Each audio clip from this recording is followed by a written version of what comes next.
On this day in 1833, the British Empire passed the Slavery Abolition Act, which abolished slavery throughout the British colonies.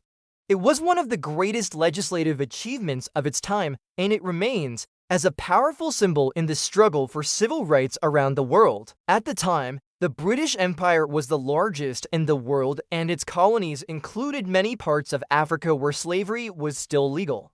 In total, the act would free over 800,000 enslaved Africans, making it one of the largest emancipation acts in history. The road to emancipation, however, was a long and difficult one. For centuries, the British had been involved in the slave trade, transporting people from Africa to work on sugar plantations in the Caribbean and on cotton plantations in the southern United States. The wealth generated through slavery was so great that for a time it was the economic engine of the British Empire. But as the 19th century progressed, the moral arguments against slavery became too great to ignore. In 1807, the British Parliament passed the Slave Trade Act, which outlawed the slave trade in the British Empire. But it did not outlaw slavery itself. For the next 26 years, the British continued to debate the issue of slavery. And in 1833, they finally agreed to abolish it. The Slavery Abolition Act was the result of decades of campaigning by abolitionists.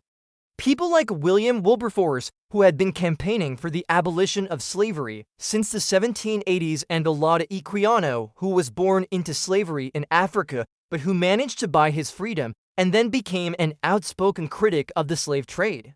The act was also the result of growing political pressure. By the 1830s, a growing number of people in Britain and elsewhere in Europe were calling for an end to slavery.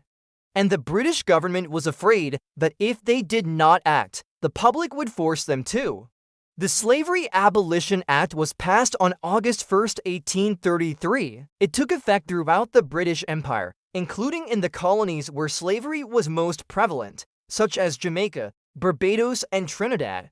The act provided for the gradual emancipation of enslaved people. Those under the age of 6 were to be freed immediately. Others were to be freed after a period of servitude. In practice, however, the act was not very effective. Many planters simply ignored it and continued to hold people in slavery.